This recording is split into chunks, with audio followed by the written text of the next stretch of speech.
부모와 자식이 만나 가족이 된다. 하선이는 요즘 보기 드문 대가족이다.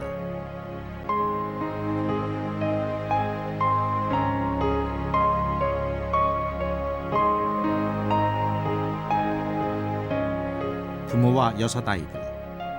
그러나 큰아들만 빼곤 모두 친자식이 아니다. 하지만 부부는 한 아이는 몸으로 낳았고 5 아이는 가슴으로 낳았다고 말한다. 이른바 제 자식도 아닌 남의 자식을, 그것도 하나 둘도 아닌 5씩이나 키우고 있는 특별한 부부와 그 가족. 핏줄이 아닌 사랑으로 모인 가족. 그들이 쓰는 새로운 가족 이야기를 본다.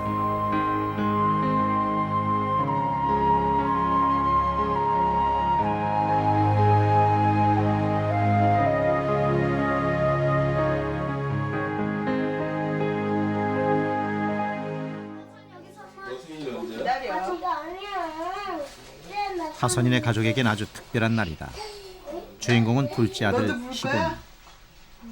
우리 희곤이가 언제 벌써 13년이 됐다. 자, 앉아 희곤아. 바로 희곤이가 입양된 지 13년째 되는 날이다. 생일 축하합니다. 아이가 세상에 태어나 부모와 처음 만나는 날이 생일이다. 그렇다면 희곤이가 이 집에 와서 지금의 부모와 처음 만났던 날 역시 희곤이의 또 하나의 생일인 셈이다. 잠깐만, 희곤아 잠깐만.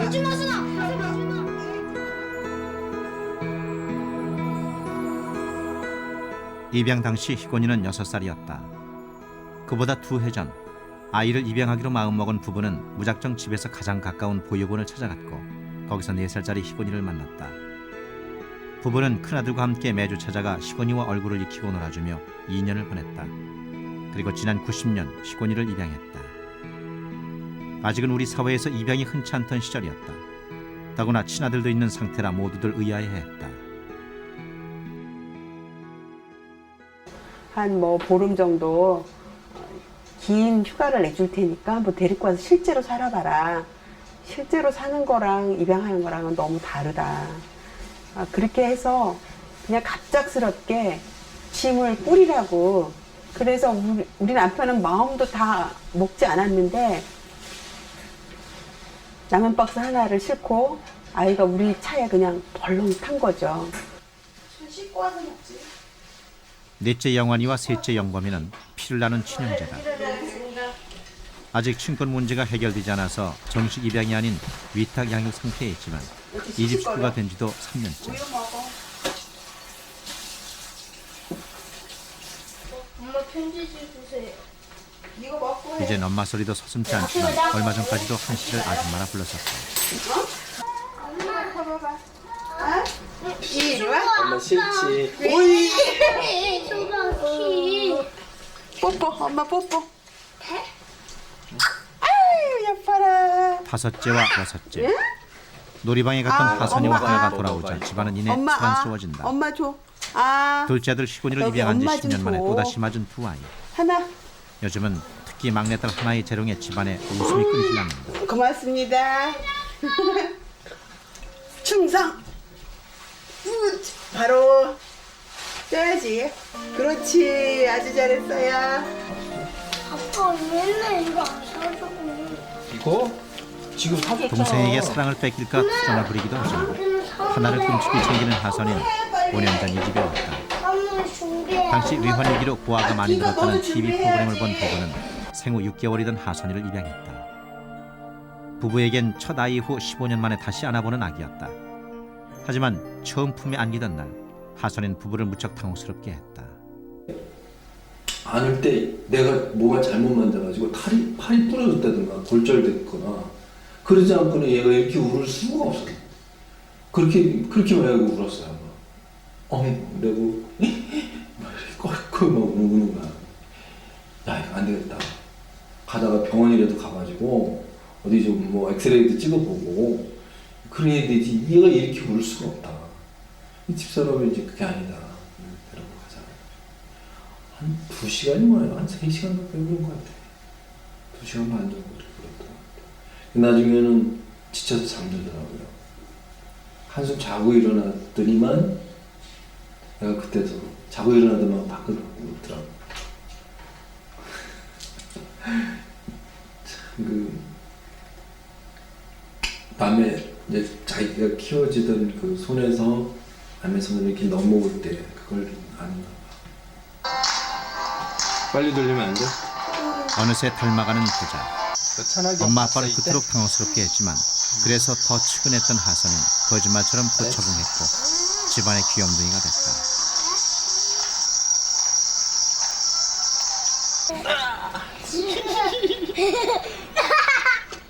아빠 밀어줘. 지난해엔 막내딸 하나가 가족이 됐다. 아니, 6번째 아이였다. 내게 밀어줘. 사실 이렇게 많은 아이들의 부모가 된다곤 생각지도 못한 일이었지만 너도 밀어. 부부에게 입양은 결혼 약속이었다. 솔직한 심정으로요. 그때는 입양에 대해서 근데 그때 조건이 두 가지 조건이었는데 거의 비슷한 조건이었어요. 교회 가는 거하고 그다음에 입양하는 거하고 그 문제는 결혼을 하고 나서 한참 있다는 문제니까 큰 적이는 없을 거다. 그래서 깊이 생각은 별로 안 했던 것 같아. 그래 해줄게. 뭐 이런 심정이 있지 아시죠? 그래 결혼만 해 가지 뭐 이런 심정이었죠. 아버지가 제가 고3 때 돌아가셨는데요. 저는 그게 세상이 끝나는 것 같았거든요. 아버지만 돌아가셨는데도 삶을 포기하고 싶을 만큼 굉장히 좌절을 심하게 했어요. 만약에 조그만 아이가 엄마 아빠가 없다. 그 고아를 생각할 때에는 너무 아찔하다. 그냥 뭐 어떤 부모가 도움을 준다, 보살핀다 그런 의미를 다 떠나서라도 부모가 없다라는 것 자체는 엄청난 상실감이고 내가 그 위치에 있다면 저는 못 살 것만 같은 그런 느낌이 들었어요. 그래서 이제 결혼을 하게 된다면 입양 조건이 되니까 한 명만 낳고 이미 세상에 나온 그 어떤 아이들인가에 대해서 엄마가 되어주고 싶다는 생각을 했어요. 부모 없는 아이들에게 엄마가 되어주고 싶었던 한 씨는 이젠 6 아이들의 엄마가 됐다. 뭐 하나 봐, 사실 하나 봐. 첫 입양의 하나 보고 꿈을 언니라고 이루기까진 그랬구나. 결혼 후 10년이나 걸렸지만 입양을 약속한 부부는 첫 아이를 낳은 후 곧바로 부인 수술까지 하고 입양을 준비했었다. 하나 멸치도 먹어, 멸치. 이거 한 먹어, 집은 이거. 8식구가 된 이거 지금까지 멸치 계속된 먹어. 이 집의 입양 내력은 이렇게 부부의 맵지 작고 않아? 소박한 약속에서 시작됐다. 안 매워? 맞지 아빠. 하루하루가 달라. 밥 먹을 그래. 어느새 훌쩍 커서 청년이 된 큰아들 명건. 어릴 때부터 늘 부모의 사랑을 동생들에게 양보해야만 했던 큰아들에게 부부는 고마움과 미안함을 함께했다. 명건이 10살 무렵부터 계속된 입양은 결국 20살 차이의 막내 동생 하나까지 이어졌다. 번쩍번쩍 빛나는 불. 처음엔 반대를 했던 명건도 매번 결국은 찬성으로 돌아설 수밖에 없었다. 또 만지고 싶어? 무모하지만 그 일에 정당성이 있으니까. 분명히 무모하죠. 그리고 하나 같은 경우에는 하나나 하선이 같은 경우에는 제가 이런 말도 했었어요. 나중에 한 20년쯤 돼서 하나나 하선이가 대학에 가고 내 나이가 됐을 때를 생각해봐라. 엄마 아빠는 70대 70대 내가 애들 키워야 된다고 이러면서 하선이나 하나 국민학교 갈 땐 내가 아빠라 그래야 돼 막 이러면서 막 그랬었는데 근데 정당성이 있잖아요. 애들이 불쌍한 건 사실이고 엄마 아빠가 데려오지 않으면 분명히 하선이는 내가 모르는 지저분하고 깨끗한 어느 곳에 가서 살고 있겠죠. 아니 지저분하고 재밌는 어느 곳에서 살고 있겠죠. 8명이나 되는 식구. 게다가 어린 아이들이 많은 이 집 부부에겐 쉴 틈이 거의 없다. 집안은 늘 아이들로 조용할 수가 없고 아이들 꽁무니를 쫓아다니며 덕닥거리를 하기에도 하루는 너무 짧다.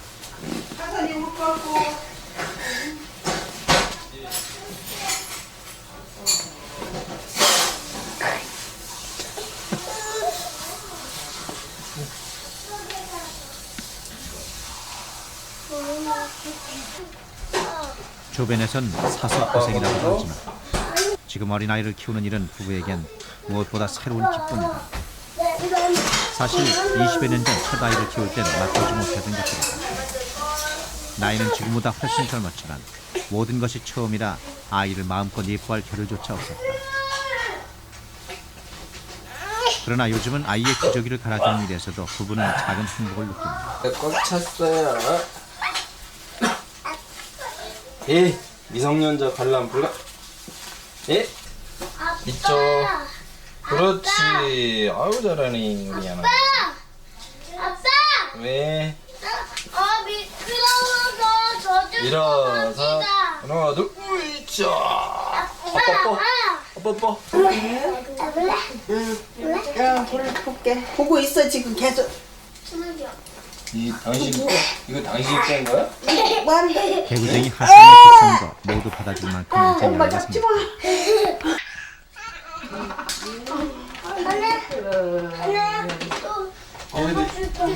얘 잘 업어줘.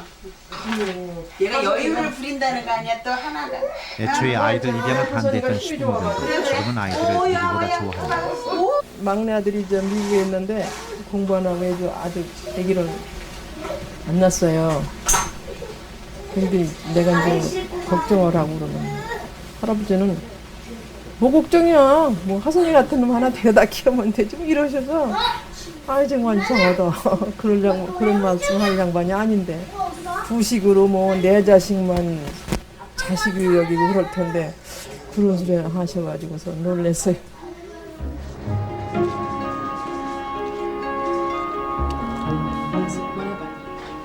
당시만 해도 시부모는 철연이 무엇보다 중요한 전형적인 한국의 어른들이었다. 희곤이나 하선이 같은 입양된 아이들이 유씨 가문의 일원으로 호족에도 오르고 친척들에게도 인정받는 당당한 가족이 됐다.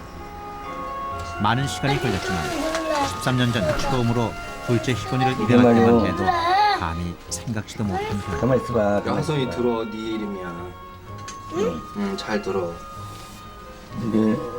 얘네들이 입양에 들어왔어도 승은 이제 우리 승을 따르게 돼서 보들자 육아고.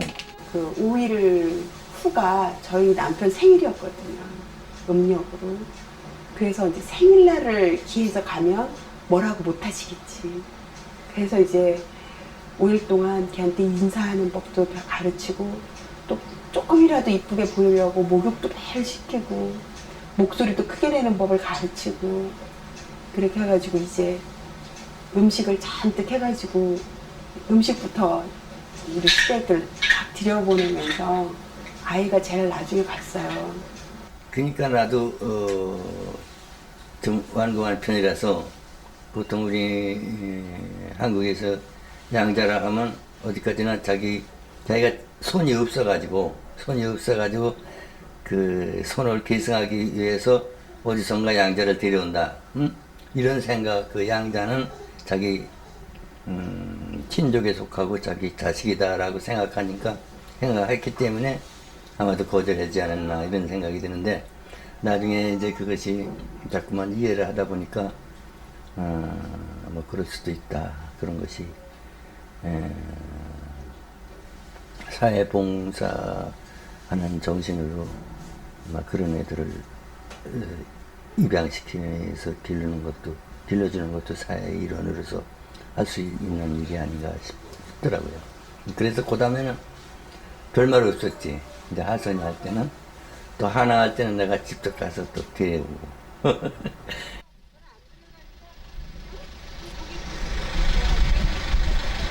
방이 좀 큰 게 좀 있어. 큰 걸로다가. 시부모는 지금은 아들 며느리의 경제적인 후원자이기도 하다.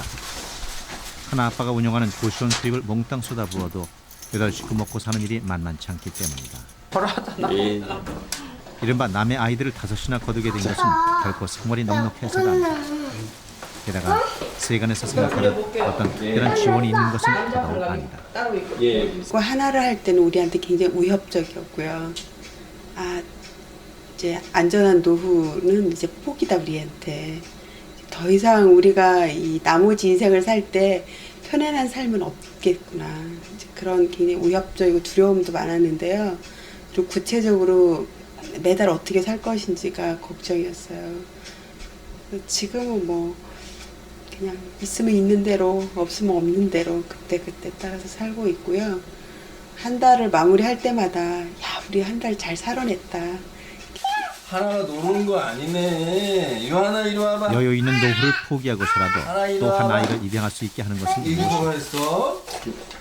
이게 얘 나이에 이렇게 곡선을 그리는 게 힘들다고도만 잘 그렸네. 아이들의 낙서 한 장, 그림 하나에도 감탄을 하는 하나. 가끔은 아이들을 어떻게 키워야 할지 막막할 때도 있지만 이런 작은 체험에 걱정을 잊기도 합니다. 요 씨는 요즘 아이들에 관한 모든 것을 기록하고 모으는 재미에 빠져 있다. 하지만 하나 둘도 아닌 6이나 되는 아이들을 돌보기 위해서는 시간도 돈도 노력도 생각보다 많이 든다. 우유 타줄게. 우유 타줄게. 여기서 기다려. 한 아이도 키우기 어렵다고 아우성인 요즘. 우유 타줄게. 아이들의 장래를 생각하면 부부는 아직 한참 일해야 하고 벌어먹어야 한다. 요즘 부부의 바람은 자신들이 건강해서 오래도록 아이들을 위해서 일할 수 있게 되는 것뿐이다.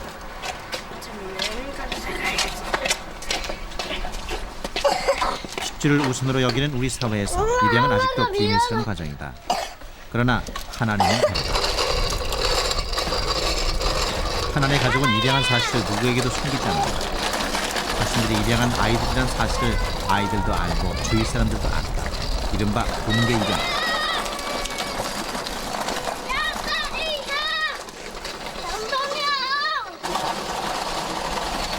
굳이 공개 입양을 하는 것은 입양이 부끄러운 일이 아니라는 것을 당당히 밝히기 위해서다.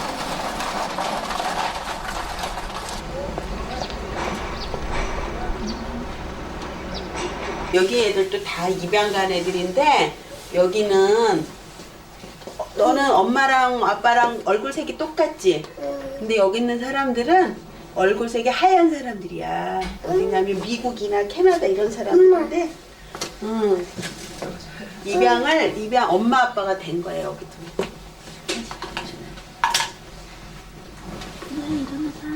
당신은 가끔 아이들을 데리고 이곳에 듭니다. 야 이거 어디 아이들이 입양전에 있었던 곳으로 엄마 하선과 이거 하나의 기록도 남아있다. 친구인데. 비록 하나가 2.2kg의 작은 아기로 태어났다는 정도의 사소한 것일지 근데 오늘 모른 척하고 그래? 여기가 어디야? 사양반. 맞아. 여기가 담당 선생님이야. 너네 선생님. 안녕하세요. 너 했다 아까? 인사했었나? 이현희 선생님도 담당 선생님이고 이 방이 너가 여기서 엄마 아빠를 만난 데야. 처음으로. 기억나? 알았어? 기억 안 나지? 기억 안 나지 너? 여기가 담당 선생님인데 이곳이 입양기관인 대한사회복지회라고 대답한 하선이에게 한 씨는 입양과 이곳에 관련된 이야기를 자연스럽게 꺼낸다. 그래가지고 엄마 아빠가 깜짝 놀랐지 뭐야. 왜 놀랄게? 응? 왜 놀랄게? 얼굴 내려요. 얼굴이 예뻐서? 너무 잘생겨서 엄마가 기절할 뻔했지 뭐야. 너무 예뻐서 글쎄. 너 때는 생각이 안 나는데 하나 때는 생각나지? 여방에서 선생님이 하나 데리고 네. 뭐 생각나지? 그거 생각나지? 너 근데 할머니랑 여기 다 왔잖아. 누구 왔었는지도 생각나? 아빠랑 엄마랑. 그리고 또 응? 형아랑. 또 응? 이모랑. 한 씨는 굳이 이곳의 기억을 지우게 하지 다 않는다. 왔잖아. 아니 기억하길 바란다. 내가 많이 부족하지만 부모가 된 것에 대해서 자부심을 가지고 있어요. 그리고 우리 아이의 어떤 가지고 있는 모든 것, 그것이 환경적인 것든 여건이든지 모든 것들이 투명하기를 원했어요. 가장 진실된 모습이 가장 아름다운 것이 아닐까 저는 그렇게 생각을 하거든요. 그래서 한 번도 그것도 감춰야 되겠다는 생각은 가져본 적이 없고요. 작은 것부터 큰 것까지 만약에 부딪히게 된다면 전면적으로 부딪혀서 우리 아이가 조금씩 그걸 이해하고 받아들이고 해결해 나가는 어떤 그런 능력을 키우기를 원했지 피해가는 건 원하지 않았어요. 그래서 아이랑 그런 얘기들을 참 많이 했고요. 공개 입양. 하나의 가족 이야기는 가족의 입양과는 다르다. 현실은 만일 성장한 뒤에도 아이들이 낳아준 부모를 찾기 원한다면 거의 대부분 생각합니다. 우리가 그 자녀를 원해서 부모들이 입양을 하지만 아이 입장에서 생각해줘야 된다. 아이도 자신의 뿌리에 대해서 알 권리가 있다고 생각한다. 그러니까 두려워하지 말고 지금 지금 일부러 뭐 나 입양했다 이렇게 얘기할 필요는 없지만 마음속에서 부모님들 마음속에서 입양한 아이라고 어떻게 보면 이런 것에 대해서 두려워하지 않고 자신감을 가져야 된다. 그리고 아이한테도 진실되게 얘기해 주는 것이 가장 중요하다. 그거부터 시작하는 것이 중요하다. 피를 나누지 않았어도 가족이 된 사람. 10개월 딱 됐습니다. 하나네 같은 공개 입양 가족들의 표정이 나.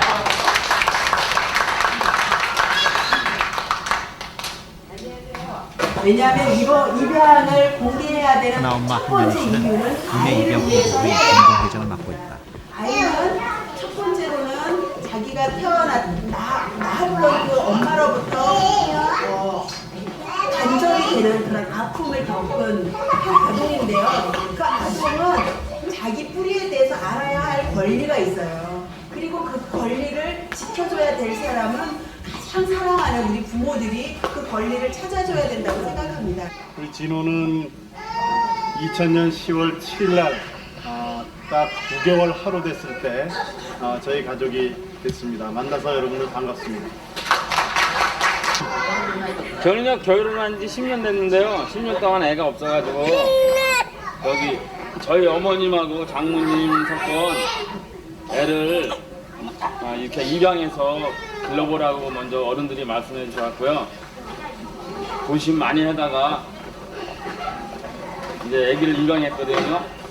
낳은 지 한 15일 됐나? 근데 되게 귀엽더라고요. 그래서 살아보니까 둘이 있을 때는 참 재밌었는데 애가 있으니까 더 재밌어요. 그래가지고 참 재미나게 살고요. 딸 하나 있으면 항상 아쉬운 마음이 있다가 딸 하나를 입양해가지고 80대 때 애기 엄마라는 소리 들으면서 젊게 살고 있습니다. 제가 제일 사랑하는 아내와 더불어서 행복하게 살고 있습니다. 만나서 반갑습니다.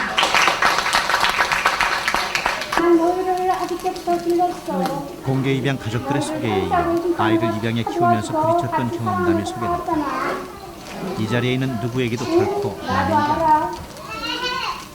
우리 변함없이 살자. 입양아 부모라는 공통점 하나만으로도 이들은 금방 마음의 문을 열고 하나가 된다. 우리는 죽을 때까지 같이 같은 사는 거야. 처지란 공통점 하나로 이 세상에서 서로에게 의지가 되는 것이다. 사람입니다. 나도 알아, 엄마. 나도 엄마 사랑해. 전국적으로 1년에 한 번, 지역별로 3달에 한 번 있는 이 모임을 통해 입양 가족들은 그동안 입양한 자녀를 키우면서 생긴 고민이나 경험, 정보를 교환한다. 이 녀석이 다행히 뱉어놓고 말았어요. 그러나 입양에 대한 우리 사회의 인식을 바꾸는 것이 결코 쉽지 않다는 것도 경험으로 알고 있다. 하지만 이들은 서로에게 힘이 되어주고 또 힘을 얻어가며 언젠가 자신의 아이들의 입양 사실을 당당하게 말할 수 있는 미래를 꿈꾸고 있는 것이다.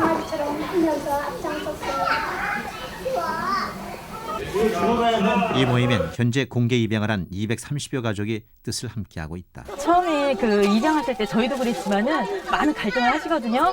내 아이 같을까? 뭐 키우면서 뭐 문제가 되지 않을까? 아프지 않을까? 뭐 아이가 이상하지 않을까? 그런 고민들을 하시는데 사실 내 자녀를 낳아도 아이가 아플 수 있고 내 자녀를 낳아도 사실 더 똑똑할 수도 있고 그런 거거든요. 꼭 굳이 숨기면서 그렇게 키우고 싶지는 않아요. 여기 나와서 엠페기 나와가지고 사람들 얘기 들어보고 하니까 이 마음이 더 넓어지고요. 이 생각하는 점이 더 넓어져요. 그러니까 지금은 저희 신랑이 하나 키우다 보니까 또 키우고 싶대요. 딸도. 하영이가 우리 가정의 오므로 인해서 우리가 그동안 느끼지 못했던 여러 가지, 그러니까 세상을 바라보는 면도 하영이를 통해서 또 많이 바라볼 수도 있고 그런 여러 가지가 많이 바뀐 것 같아요. 공개 입양을 이야기하며 함께 경험을 나누는 양부모님은 외국에서는 흔합니다. 하지만 서구와 달리 입양에 대한 사회적인 인식이 부족한 국내에서 이들의 출발은 용감한 것이다. 우리 사회에선 이제 시작 단계에 불과하지만 비밀 입양이 주류를 이루었던 이제까지는 분명 달라진 세상. 배에다가 이제 막 집어넣고 수건을 한 보따리 집어넣은 분도 있고 이게 꾹꾹 눌러보잖아요. 왜 그 아기 가졌다 그러면 몇 개월 됐냐 어쩌냐 이렇게 막 만져보기도 하고. 그러니까 어떤 분은 풍선 같은 것을 넣은 분도 있었어요. 그래가지고 진짜 풍선을 꺼내더라니까요. 여기 상담실에서 그런 분도 있었고. 그리고 이제 그 겨울철에 입양을 많이 해요. 가을부터 이제 옷이 두꺼워질 때 봄에까지 한 3월까지 입양이 많았어요. 왜냐면 그리고 이제 입양 그 옷으로 이렇게 가리고 그러니까. 그리고 이제 입양을 하려면 먼저 공중 목욕탕을 못 가잖아요. 그러니까 자기 집에 이제 목욕할 수 있는 시설을 갖춰놓고 입양을 하는 분도 있었고. 그러죠. 비밀 입양 옛날에는 그리고 우리도 그냥 무슨 작전하듯이 그렇게 도와준 경우가 많았고요. 그 어떤 분은 이제 그 자기가 병원에 좀 누워 있다고 해야 되겠다. 병원에다 좀 말 좀 해가지고 이제 애 낳았다 그러면 다 이렇게 이제 와볼 텐데 어떻게 하면 좋으냐. 그러면서 이제 뭐 그 병원에 자기가 누워 있어야 되겠다 막 그렇게 사정한 분도 있고. 아, 이걸 여기다가 지난 50년 이후 국내외에 입양된 아이는 모두 20명. 그중 국내 입양은 5만 7천 명 수준입니다. 국내 입양 홍보회 MP는 이렇게 상대적으로 적은 국내 입양을 활성화하고 공개 입양을 홍보 장려하고 있는 99년 발족됐고 그동안 공개 입양 가족들을 중심으로 대단한 활동을 벌입니다. 너무 좋아. 그래서 이제 자기 애를 아직 입양에 대한 사회적인 인식이 부족한 우리 사회에서는 내 편리한 아이를 가족으로 만든 일에 대해 거부감이 큰 것이 사실입니다. 그랬어. 피가 안 섞인 데가 없어. 하사돈의 팔촌이야. 그래서 우리는 한민족 공동체이기 때문에 우리는 더 이것이 더 가능하다. 내 신념이 맞다고 생각을 해요. 이게 내 아이가 5살이나 돼서 왔는데 뭔 수를 비밀을 해? 난 그렇게 거짓말 잘할 수 있는 자신이 없어. 근데 또 그냥 아이를 위해서 왜 그걸 못하느냐고 계속 몰아붙이는데 그럼 그 사람 동지를 위해서 뭘 주위 사람들은 용기를 주기는커녕 근본도 모르는 아이 운하며 머리 검은 짐승은 거두지 말랬다는 식의 충고라기도 합니다. 그러면 너무나 마음에서 밀어내는 아이를 가슴에 품어줘야 된다는 생각 때문에 욕조에 물 받아서 둘이서 살을 부비치는데 마음속에서 너무나 밀어냈다고. 근데 더 늦기 전에 생각하고 여기 가슴하고 너무 머니까 더 늦기 전에 해야 된다는 게 아직도 ING예요 사실은. 희곤이가 올 때도 희고 일주일을 숨겼잖아. 말을 못하고. 걔 보는 사람 하도 부정적으로 말해가지고.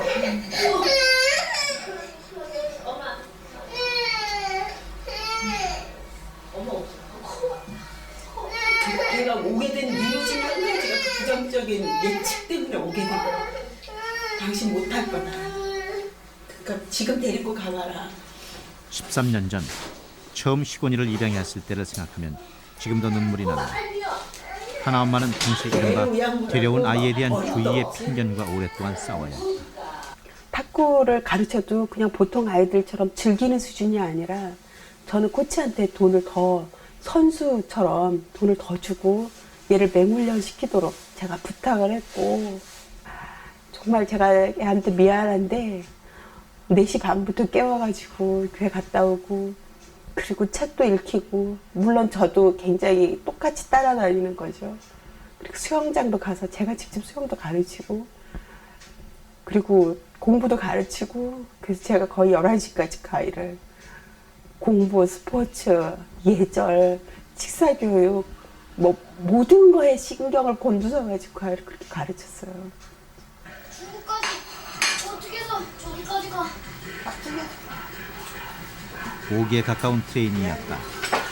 주변에서 부정적으로 이야기하는 할수록 아이를 보란듯이 키우고 싶었고 사회적으로도 성공시키고 싶었던 것이다. 시행착오를 깨달은 것은 지독한 4년을 보내고 나서였다. 입양을 원했던 자신의 처음 의도에서 너무나 벗어나 있었다.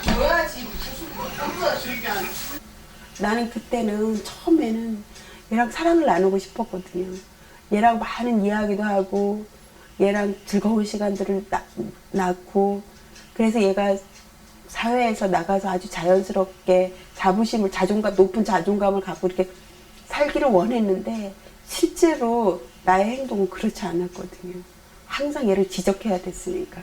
얘가 어느 선에 올라가면 그 위에 선 끝도 없는 그 선으로 계속 내가 얘를 끌어올려야 됐기 때문에 나도 지치고 애도 지치게 된 거죠.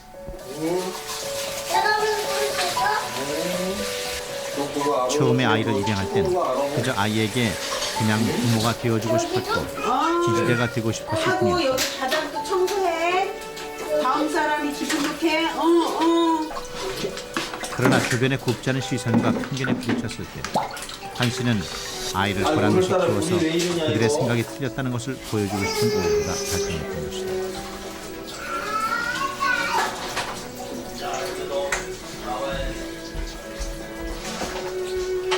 희곤이에 대한 시행착오와 자신의 실수를 깨닫고 난 후 하나 엄마는 입양으로부터 훨씬 자유로워질 수 있었다.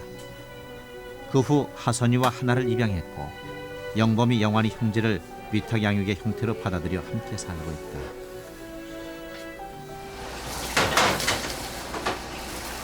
대학생 아들을 둔 중년의 김씨 부부에겐 3살짜리 어린 딸이 있다.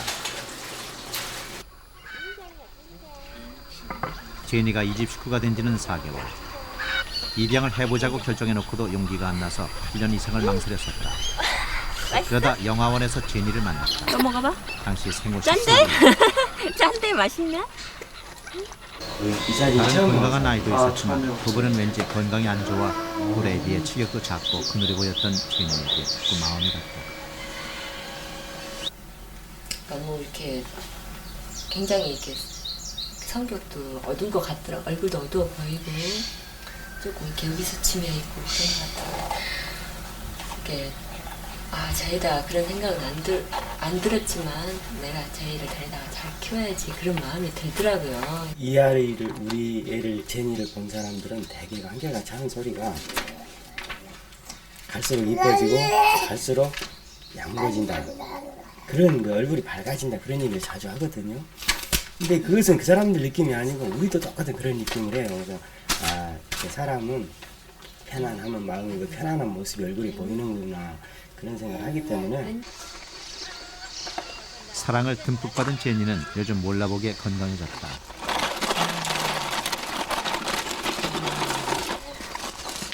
미들한테 갈까? 제니야 미들아. 부부는 아이를 키워본 지가 너무 오래돼서 제니를 입양할 때 걱정도 많았다. 하지만 요즘 제니를 키우면서 오히려 자신들이 누군가에게 깊은 사랑을 줄 수 있다는 것에 놀라고 있다고 했다. 망설이지 말라고 말씀드리고 싶어요. 이렇게 흔히들 그렇게 경험하신 분들이 이렇게 누군가한테 사랑을 주려고 데려왔다고 그런 얘기를 하다가 나중에는 그게 아니고 내가 사랑을 받고 있구나라는 이야기를 하거든요. 어린아이한테. 근데 그것을 데려와서 보면은 그것을 확실하게 실감할 수가 있고 그 결정이 이루어지면 이렇게 시간이 지날수록 이렇게 받는다, 주는 게 아니고 받고 있다는 걸 깨닫게 된다. 그런 말씀 드리고 싶어요.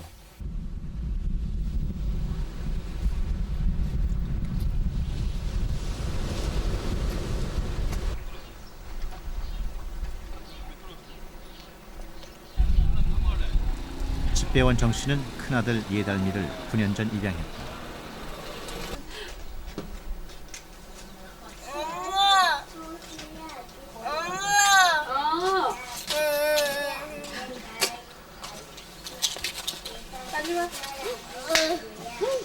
입양한 지 8개월 만에 예달미는 뇌성마비 판정을 받았다.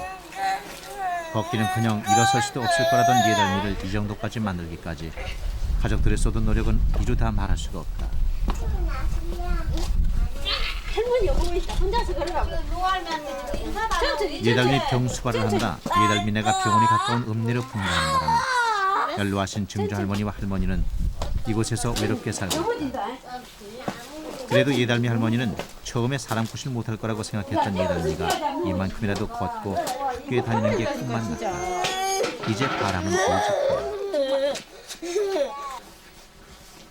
항상 건강지고 어서 벌떡 일어나서 펄펄 걸어 댕기라 평생 우리 예담이 딸을 더 기도하지. 우리 은비는 건강하게 그래도 예담이 꼭 항상 다 건강지라 그러더라. 어서 우리 예담이랑 걸어 댕기고 살다가 천국 가라고 간 것 보고 우리 예담이 그런 것 보고 죽으라고 죽게 하라고.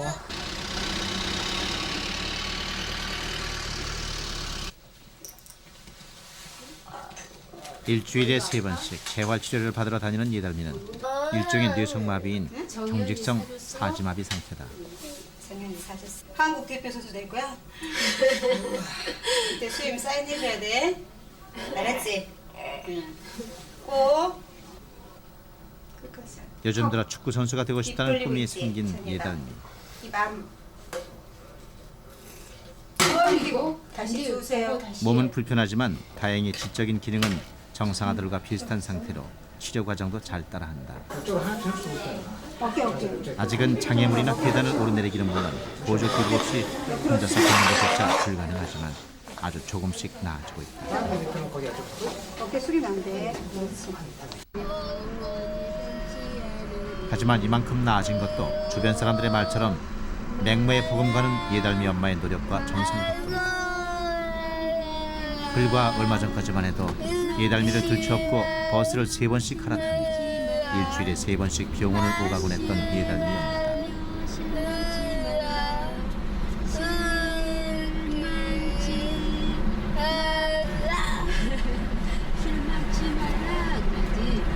만약에 데리고 와도 돈을 어떤 돈을 가져와도 저를 안 주죠. 우리 한 1년, 2년을 밤낮이 없었어요. 정말 하다 많이 밤낮이 없었어요. 아팠으니까. 하룻밤에 3시간, 4시간 잠 우리는 많이 잔 거예요. 교대로 잠을 잤어요, 그 당시에는.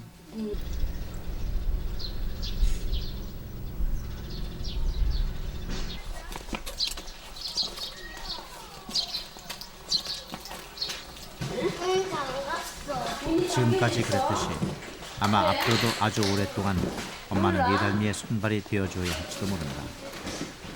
엄마는 예달미의 일거수일투족을 그림자처럼 따라다닌다. 거실에 내려가면 안 되는 거죠. 그 다음에 친구도 도장 5개 맞을 때 너 맞아야 돼. 아니지? 예달미가 조금씩 나아지고 있고 비록 다른 아이들보다 느리지만 교과 과정을 잘 따라가는 것이 엄마는 혼나야 돼. 그러면 돼. 혼난다 너. 죽지 말고 입 딱 막고. 이 병이 다른 사람의 피를 들려 내 아이를 얻는 출산이라니 자식의 몸에 이상이 생겼다고 해서 버리거나 인연을 끊을 수 없는 것처럼 예달미를 운명으로 받아들이고 있다는 예달미. 이들 모자의 인연은 보다도 친다. 한 번도 남의 자식이라고 생각 안 해봤어요. 기르는 정도 크잖아요. 이거 낳은 정보다 기르는 정보다 크다고 생각해요. 한 3개월? 한 1년 3개월 정도 됐을 때 옆에 주위에 친지들이 너무 반대를 많이 했어요. 사실 우리 애기 아빠 너무 많이 상처받았어요. 그래도 정말 너무 그때 당시 뇌성마비라는 그 변명 떨어졌을 때 너무 마음이 많이 아팠죠. 정말 어딘가 숨어버리고 싶은 그런 심정. 우리는 괜찮은데 옆에 친지분들이 너무 가슴 아프게 많이 했거든요. 그래도 정말 저희들은 이겨냈어요. 지금은 아무것도 아니에요. 지금 보람 있잖아요. 다 키웠잖아요. 행복해요 지금.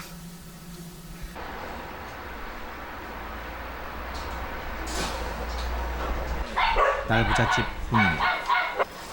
결혼 후 아이가 없던 부모는 두 아이를 입양했다. 그 후 친자식인 두 딸을 낳는 바람에 하나도 없던 아이들이 넷이나 생긴 것이다. 배 아파 낳진 않았지만 부모가 되는 기쁨을 빌어서 알게 해준 첫아이 훈이.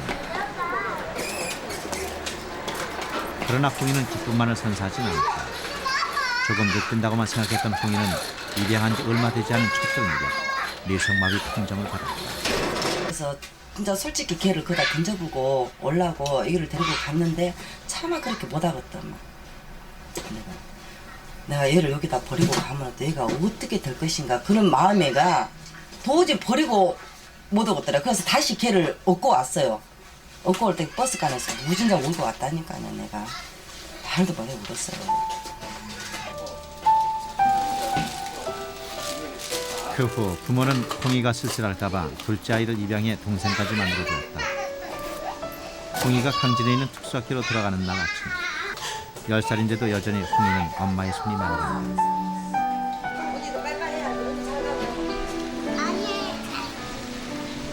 홍이는 2주에 한 번씩 집에 온다. 일반 학교에선 행여 따돌림이라도 당할까 싶어 홍이 부모는 넉넉지 않은 형편에도 홍이를 특수학교에 보내버렸다. 착하지만 평생 부모의 보살핌을 필요로 할지도 모를 홍이. 농사일에 간간히 트럭 운전을 하는 여의치 않은 형편에다 두 아이를 입양한 후 친자식도 둘이 생겼다. 하지만 행여라도 입양을 후회하거나 짐된다고 생각한 적은 없다. 그렇게 진된다고 생각하면 어떻게 자식을 키워요? 못 키우지. 그잖아요.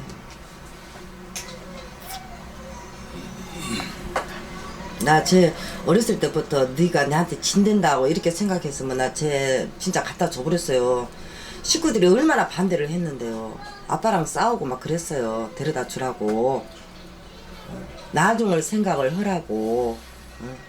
제가 저러고 있다가 나중에 영원히 몸이라도 못 쓰고 하면은 네가 무엇이 되려고 그냐고 미리서 데려다 주라고. 그래갖고 누나들이랑 해갖고 많이 싸웠어요. 그런데도 아빠가 전혀 저보다 맞아 그랬어. 얘를 내가 한번 데리고 와갖고 했는데 왜 친엄마한테 한 번 또 버림을 받았는데 또 우리한테도 또 버림을 받을 것 아니냐 이렇게 못 데려다 준대요. 오빠 눌러주세요. 작은 것에도 크게 기뻐하는 홍. 몸은 불편하지만 홍이는 부모와 가정이 있다는 것만으로 행복할 수 있다. 입양 계기는 저마다 다르지만 입양 가족들은 말한다. 자신들이 아이를 기르는 게 아니라 아이들이 자신들에게 삶의 희망을 주었고 자신들이 쏘는 것보다 아이가 주는 기쁨이 훨씬 크다.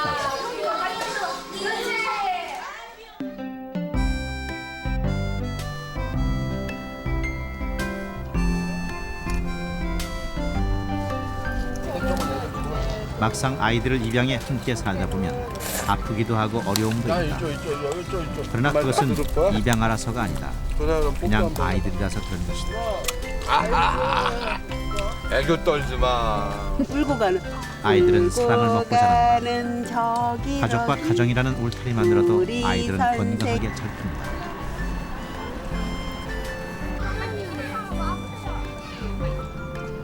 하선이나 하나에겐 입양 당시 얼굴에서 비쳤던 그늘이 전혀 없다.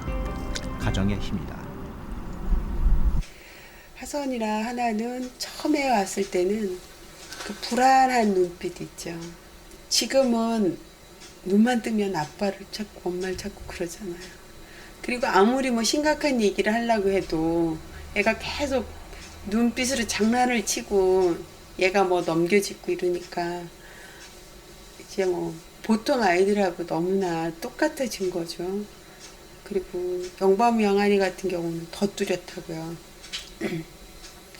걔네 같은 경우는 처음에는 이렇게 눈이 이렇게 너무나 긴장하면 왜 눈동자 이렇게 움직이잖아요.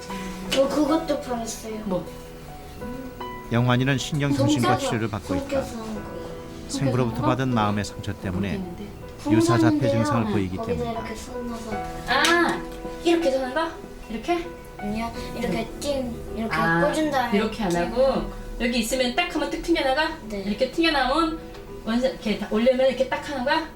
1년 가까이 치료를 받았지만 그림으로나마 자기 의사를 표현하기 시작한 것은 그러면 친구과외가 그러면? 응? 네. 저희 집에 온 지가 지금 2년 반 정도가 가까이 돼가는데 영환이가 최근에 많이 달라졌어요. 약물 치료랑 상담 치료랑 그리고 과외랑 그 집중적인 관심을 가졌는데 이제 겨우 걔가 자기를 표현할 줄 알거든요. 만약에 지금 그 아이가 그냥 이 상태로 간다고 한다면 그 아이는 원상태로 갈 거예요. 아주 유사자폐 같이. 전 그렇게 못하죠. 제 손으로 어떻게 그렇게 애를 넘겨줄 수 있어요. 그거는 저의 도리로는 하면 안 된다고 저는 생각해요.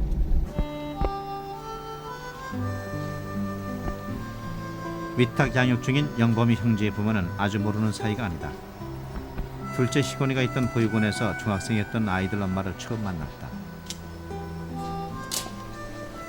그런데 99년 여름 불쑥 찾아와선 아이들을 키울 형편이 못 된다며 도움을 청했다. 하지만 아이들은 자신이 자랐던 것 같은 시설에서 크게 하고 싶지 않다고 했다. 위탁할 가정을 찾던 끝에 부부는 형제를 받아들이기로 결정했다. 집을 갔었어요. 그것이 본 것이 저한테는 결정할 수 우리 머무는 집을 가봤다라는 거야. 몇 번에 걸쳐서. 제가 목격한 그 집은 아이들의 저 살기에는 적합하지 않았어요. 아니요. 나갔어요? 언제? 아니 빨리 집으로 오라고 좀 전해주세요. 맞춰봐. 지금 막 끝나가지고 나갈 것 같다는데. 여기서 나 맞춰. 이 자식들 진짜 7시 반에 다 들어가는데. 영범이 영환이 형제가 있는다. 집에 돌아와야 할 시간을 훨씬 지나서 나란히 돌아온 두 형제. 불 깔고 앉지 못해? 이 자식들이랑. 손 들어 임마. 과외하는지 뻔히 다 알면서 도대체 이게 뭐 하는 짓이야?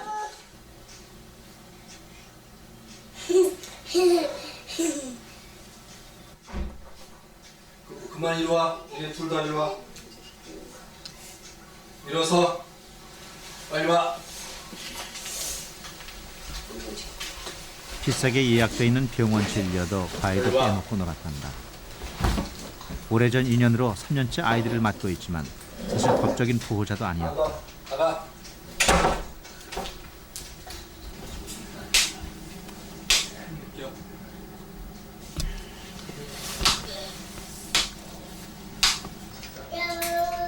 가족들은 물론 친척들 사이에서도 영범이 형제는 내 집 식구가 아닌 언젠가 돌아갈 아이들이다. 때문에 다른 아이들에 비해 관대하게 대해줘서 안 되겠다 싶어 매를 들었던 한 아빠가 속이 상하는 눈치다.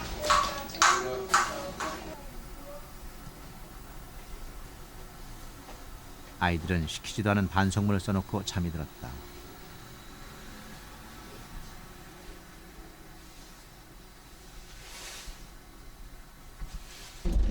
아이들이 친부모로부터 방치나 학대나 적절하게 보살핌을 받지 않는다면 그 아이는 평생 동안 그 영향으로 인해서 바르게 자랄 수 없기 때문이에요.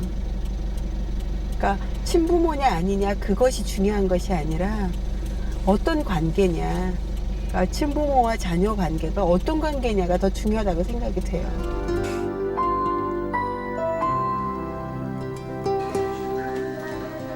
입양기관에서 집으로 간 첫날 밤 모든 것이 온통 낯설어서인지 박 신부 부부는 골치는 쌍둥이를 안고 밤늦도록 방을 수생했다.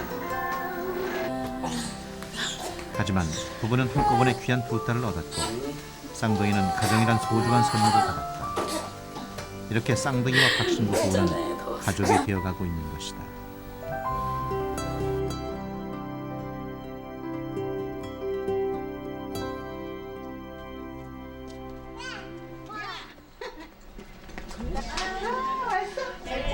하나의 가족이 모처럼 나들이에 나섰다. 인사해야지. 내 키스는 거 있잖아. 안녕. 빨리 인사해.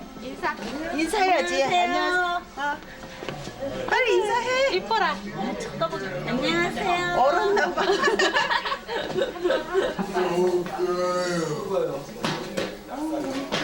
하나가 입양되던 때부터 줄곧 기록을 해오고 있는 한 사진 작가의 전수입니다.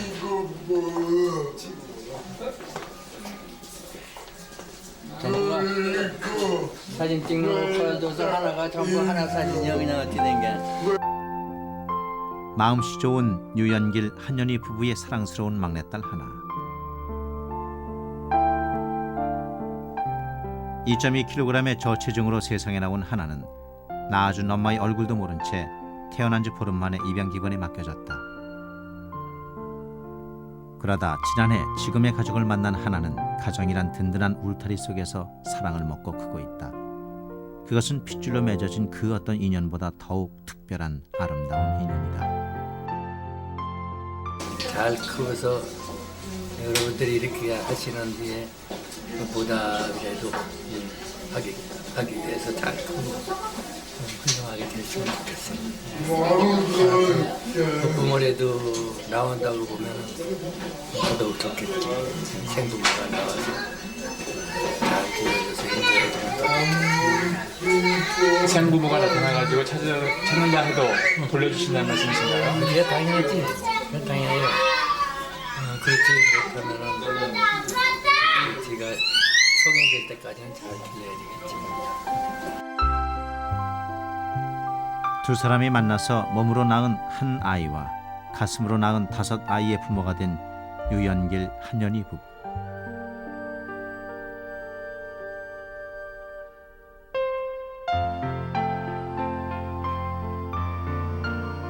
이들의 가족 만들기는 서로에 대한 깊은 사랑만 있다면 피를 나눈 사이가 아닐지라도 얼마든지 소중한 가족이 될 수 있음을 보여준다.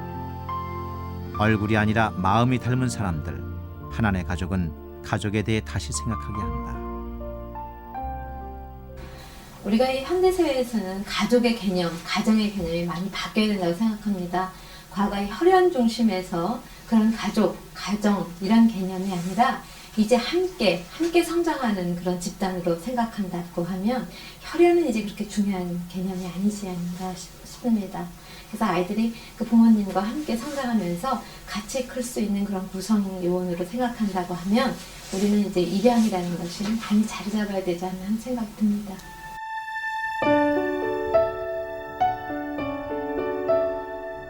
입양은 부모를 잃거나 버려진 아이들에게 가족과 가정을 찾아주는 아름다운 노력이다.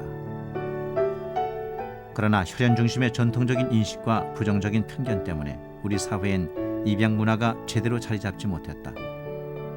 그 속에서 과거 우리의 입양은 어른들의 상황과 필요에 맞춰져 왔다. 이제 아이들을 중심에 놓고 생각하는 입양이 돼야 한다. 아이들 하나하나가 건강하게 자랄 수 있도록 기회를 주는 것, 그것이 어른들의 도리, 이제 우리 사회가 해야 할 일이다.